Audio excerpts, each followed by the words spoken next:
जो दुख हमारे साथ शुरू ही नहीं हुआ, वो दुख को पहचानना ज़रूरी क्यों होता है? मैं कभी नहीं कहती हूँ किसी को भी कि आप वहाँ फैमिली हिस्ट्री में खोज के दुख ढूंढ के लेके आओ। पैतृक उपचार यानी एंसेस्ट्रल हीलिंग एग्जैक्टली क्या है? Ancestral healing is actually a very ancient idea.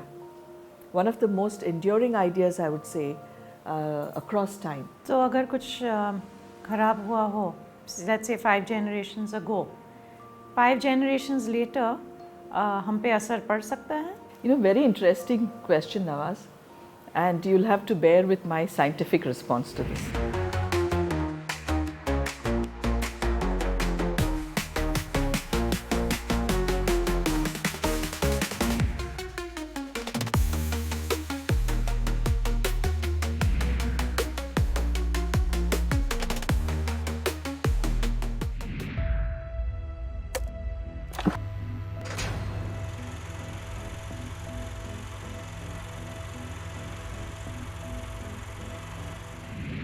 Hey everybody, welcome to Nawaz Talkies.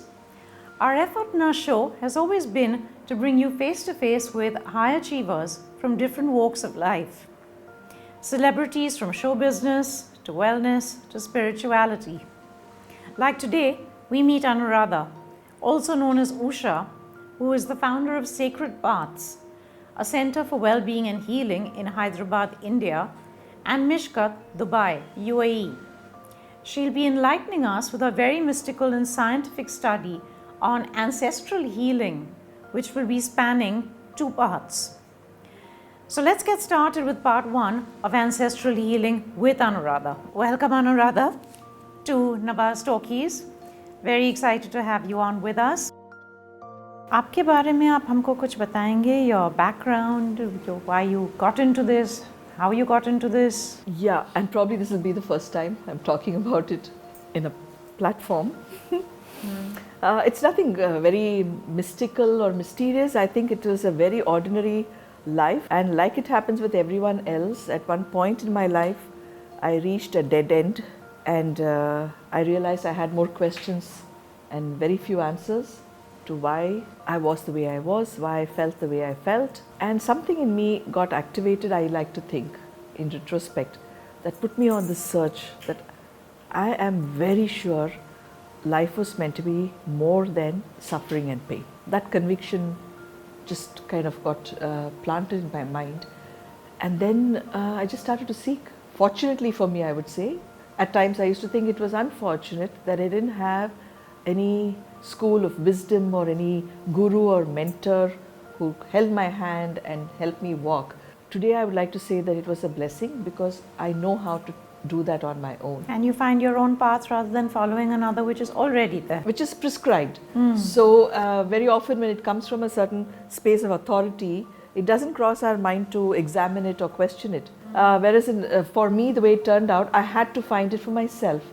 And this is where I've reached. So you would question everything and question your truth back and forth? Absolutely. Right. Absolutely. Is there truth in the way I'm feeling? Is there truth in the way I'm looking at it? Is there truth in my meaning making of what just happened? That was the constant process. Right. Sacred Paths के बारे में आप हमें कुछ बताएंगे? Sacred Paths is the name, is the identity that I now work from, which I would like to say has evolved through several iterations. Now I feel very comfortable to call my work by that name, Sacred Paths. So यहाँ पे Sacred Paths refers to, in my personal work, 4 pathways to travel within, because the underlying philosophy of my work, underlying principle is that life works inside out. And this is absolute. इसका मतलब है इसमें कोई exception नहीं है. And अगर life works inside out and today's lifestyle is so externally focused, we need pathways to go back and connect within. So Sacred Paths represents that journey of going within. पैतृक उपचार यानी ancestral healing exactly क्या है? Ancestral healing is actually a very ancient idea. One of the most enduring ideas, I would say, across time. And through my study, I have discovered that it is a way of understanding life and looking at life that is true to all indigenous cultures across the globe. But particularly coming back to the Indian context, it's been a part of our understanding of the source of what I would call prana, life force energy. So ancestors have always been seen as a source of prana that supports, guides and uplifts the quality of every line of that family that emerges. And a lot of practices, traditional practices, to name one is the Shraddh that we do, is an acknowledgement of the ancestors and some kind of appeasement and healing offered to their life journey and so on. So ancestral healing today is more a contemporary handling of the same idea. It's a process and it's treated in a more contemporary fashion today. हर इंसान के लिए ज़रूरी है ancestral healing? हर इंसान के ancestors हैं. Right? That is one established fact we don't have to debate. No. तो जाहिर है जितने भी ancestors हैं हमारे, तो कहीं ना कहीं किसी ना किसी के लिए life would have been challenging. Yes. तो एक हद तक मैं कह सकती हूँ कि सबके लिए ये बनता है कि आप अपने ancestors के बारे में सोचें और एक्सप्लोर करें कि आप तक क्या पहुँचा है, अच्छी बात और शायद कुछ बुरी बात या challenges, difficulties. Yeah. You said that trauma also genetically gets carried forward into the generations. इसके बारे में आप कुछ बताएंगे? See, my perspective to life, the way I understand life is through energy, the interplay of various energies. And science has already established that energy precedes matter. Okay? And that's true for human beings as well. We identify as physical beings, and it is therefore understood that we essentially exist as energy beings. And energy is a very fluid medium. आजकल के ज़माने में जो हम vibes बोलते हैं ना कि किसी के साथ बैठ जाओ तो पता चलता है कि vibes क्या है. So there is an intangible energy exchange, right. And then you experience the impact. Yes. So it's the same phenomena that in a same family system, energies flow from parent to child, parent to child, parent to child. And whatever has been unprocessed by an earlier generation stays active and stays alive in the energy field and could reach the next generation. So it's all the good, what we acknowledge and recognize as hereditary, but it's also a lot of other stuff, mental, emotional health, which also gets transferred in the form of energy. And trauma is one such. तो अगर कुछ खराब हुआ हो, let's say 5 generations ago, 5 generations later, हम पे असर पड़ सकता है? बिल्कुल. अगर उनके लाइफ टाइम में जहाँ भी कुछ हुआ था, गलत हुआ था, बुरा हुआ था, कुछ मुश्किल आई उनके लाइफ में और वो तब के तब वो उनको ठीक नहीं कर पाए, तो वो रह जाता है सिस्टम में और हो सकता है कि हम तक पहुँचे. Because it's there in the family energy system. Right. So it will always show up to be attended to and resolved at some point or the other. The ancestral healing process, हमें describe करेंगे? How does this work? देखिए process ये है, detail step by step जो होता है process में वो बोलना थोड़ा मुश्किल है, उसको describe करना. But I can give you a sense of the principle, healing principle in a process like that. It works on the principle that energy is transferable and we are essentially energy beings and our physicality is just one aspect of who we are. We are essentially energy beings and energy is transferable. So when someone is encountering a certain pattern or a certain challenge that seems unresolvable in their own attempts to resolve it, then we look into the ancestral background to that problem. And during the process, I am able to identify the root cause or the potential starting point of that problem through setting up a family constellation. So we take it back, identify what could have potentially been the root cause is the process, and then we bring the healing forward from back there to the current generation. So there is a certain truth of the moment that we all face from moment to moment in our lives. There is a certain reality. That is our reality, and we face it. Now, if that what we face is not palatable, we turn our face away. We look the other way and we hope and pretend it did not happen, or if I don't look at it, it will just go away, it will just disappear because I'm not paying it attention. So our inability to confront our own truth of that moment causes the wounding. But sometimes we confront it and we're equally wounded. It can be painful. Wounding doesn't mean, or healing doesn't mean it won't be painful. Facing the truth does not mean it's painless. But when we face it and live through that experience and recover our center, get back to the flow of life, that part of that energy has flown through us and flown out of us. When we resist that process, that wounding experience gets captured and remains in the system. It's almost like saying a clot like a blood clot, it's a pain, clot formed by the wounding that has not been processed and experienced. So like a clotted energy now, it starts to float through the system, and someone else may receive that clot and it will start to play out in their life. So healing requires that we go back to the root cause. Through facilitation, we allow that wounding experience to be healed, to be seen. So healing really means seeing my truth. So the larger question is, when one starts this process of ancestral healing, ज़रा भी ऐसी चिंता होनी चाहिए कि अगर मैं ये process में आगे बढ़ूँ तो I'm opening up, a can of worms that maybe I can't close. तो वो जिम्मेदारी मेरी है.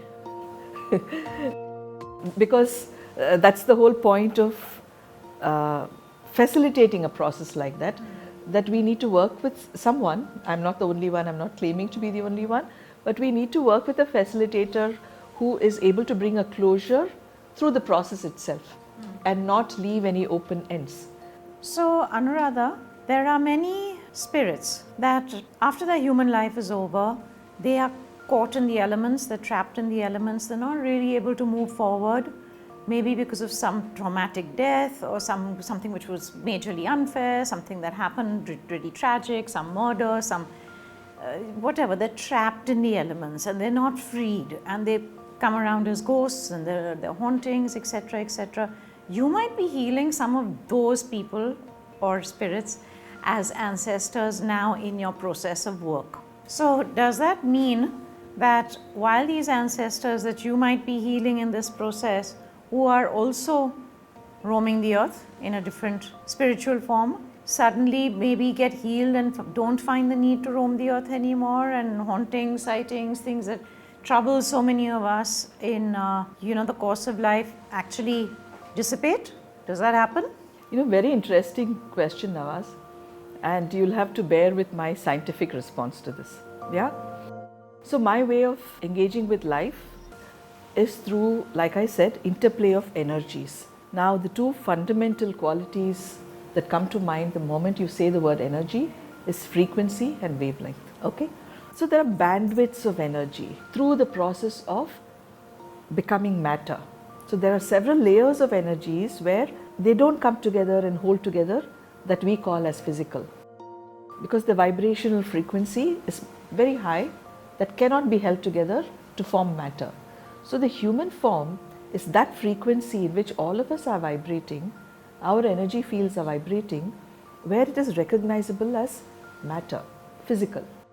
Now all these other forms that you mentioned, ghosts, spirits, etc., are simply not available at a frequency that can be called matter. They are not physically visible, but otherwise we are just vast ocean of energy, and all of us, all of existence is in some frequency of vibration, and this is what determines between who is physical and who is not physical. So when I do this work, I'm not really looking into, is that a ghost now, is that a spirit now?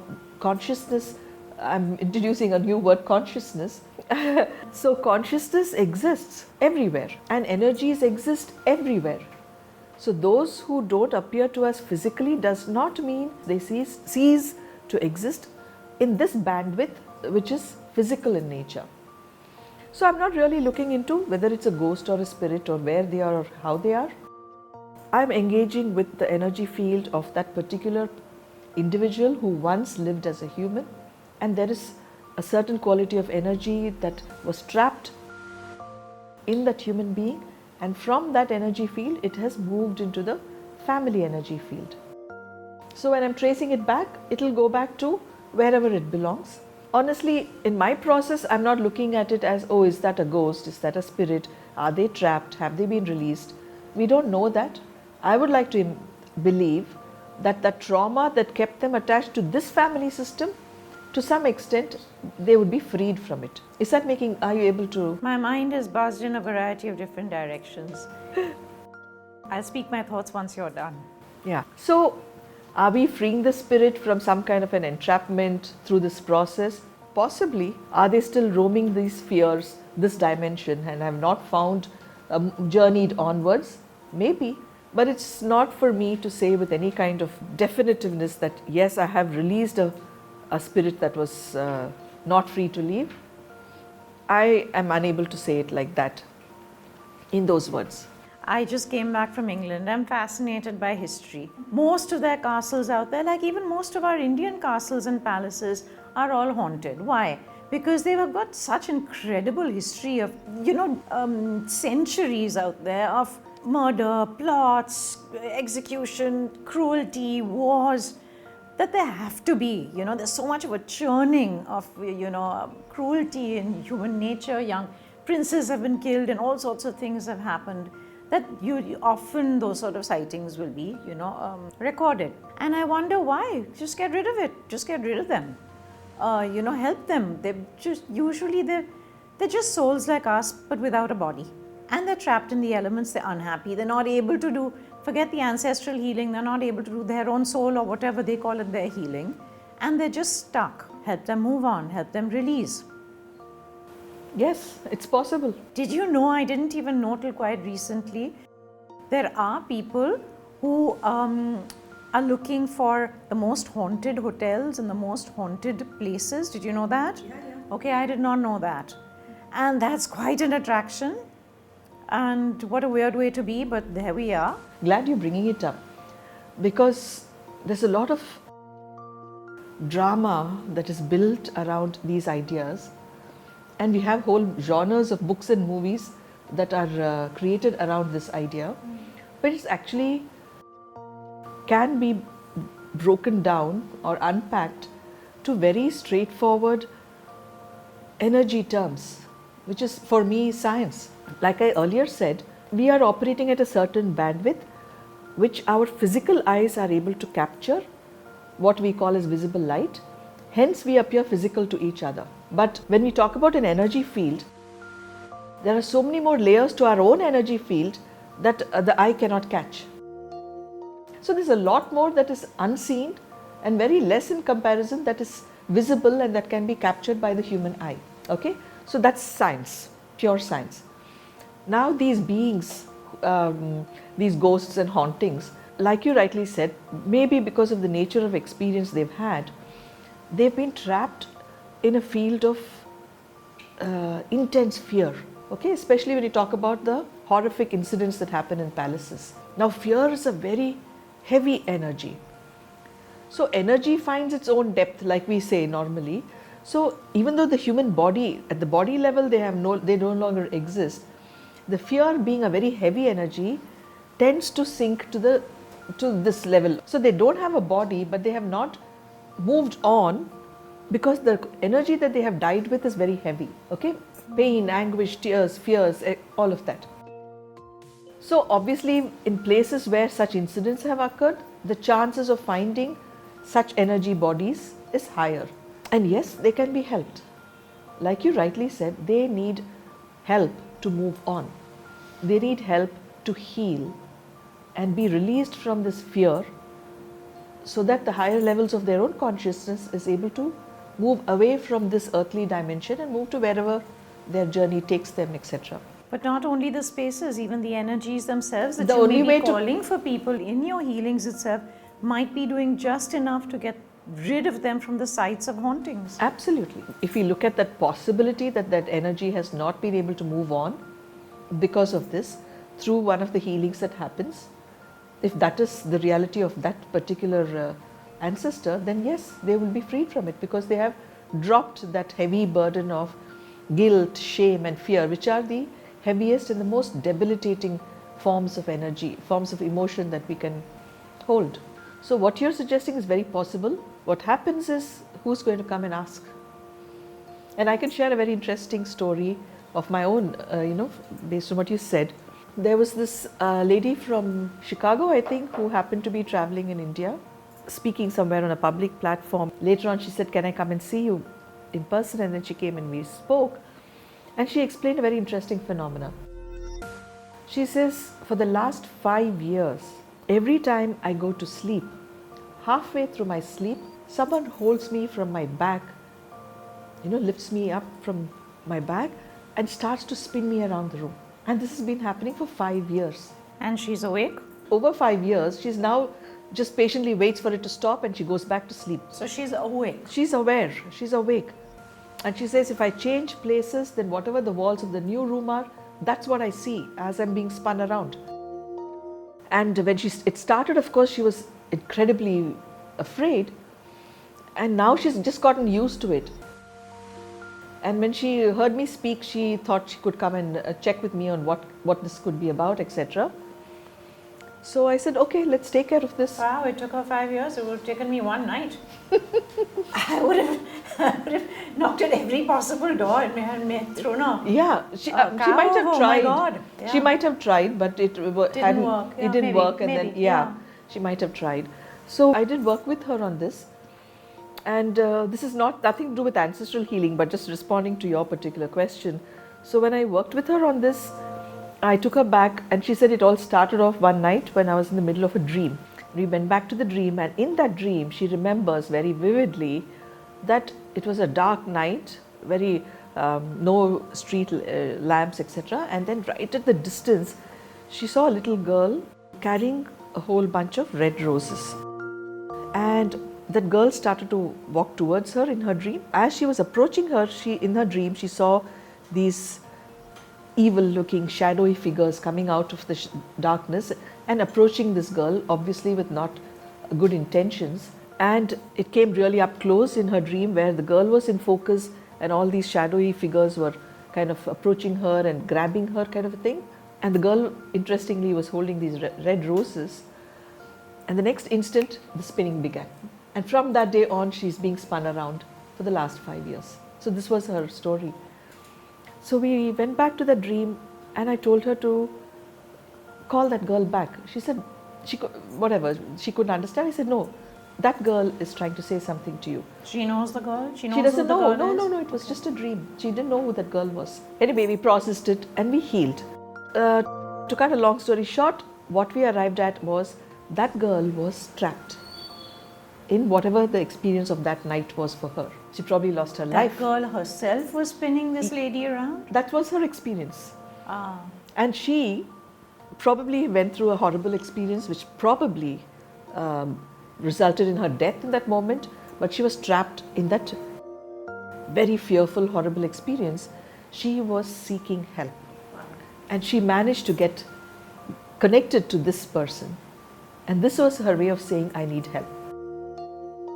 So as soon as we addressed that girl, reconciled, this woman started to cry out of love for her. So that I had such a horrible experience, I'm being spun around, who is this, what is this devil, who is possessed, all of that disappeared. My question is, जो दुख हमारे साथ शुरू ही नहीं हुआ, वो दुख को पहचानना ज़रूरी क्यों होता है? मैं कभी नहीं कहती हूँ किसी को भी कि आप वहाँ फैमिली हिस्ट्री में खोज के दुख ढूंढ के लेके आओ. In fact, I tell them, don't do it. For every one of us, our history is bound to carry so many kinds of stories. And if that becomes the reason you come for a healing process, then it's a never-ending saga.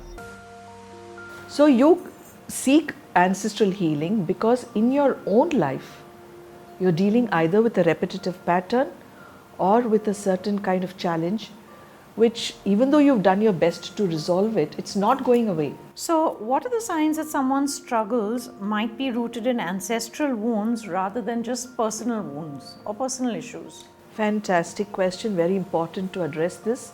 Every problem has a personal component as well, possibly an ancestral component. So we would be completely mistaken to assume that we are dealing with this only because the ancestors had a problem. It will not reach you unless you are not energetically already resonating with the nature of the problem. And resonating with the nature of the problem meaning खुद में भी वही problem है पहले से, तब जाके जो ancestral lineage में या family system में उसी type का अगर कोई problem है तो आप तक पहुंचता है, सिर्फ इसलिए कि क्योंकि आपके अंदर भी आपके लाइफ में भी वो प्रॉब्लम पहले से है. So there is resonance there that brings the ancestral intensity to one's problems. So I would never say that it's only ancestral. I would always say, ठीक है, we have taken care of the ancestral, now please go and work with it at your own level. How have you created the situation? Through your own behaviors or attitudes or whatever. Yeah. So is ancestral healing solely focusing on pain and whatever the dysfunction might be, or is it also honoring the gifts that are passed down? Healing means addressing something that is not broken. Yeah, that is not okay, that's not well. But the outcome of going through a healing process results in one appreciating what a rich resource our ancestors are. And therefore, by extension, organically, one begins to respect and honor that rich resource that is available to us. The process does not take us there. Even being a witness to that process, I think makes one realize the intensity, the magnitude of good energies that we could take from them. So to that extent, yes. Anuradha, thank you. That's been amazing. That's been incredible.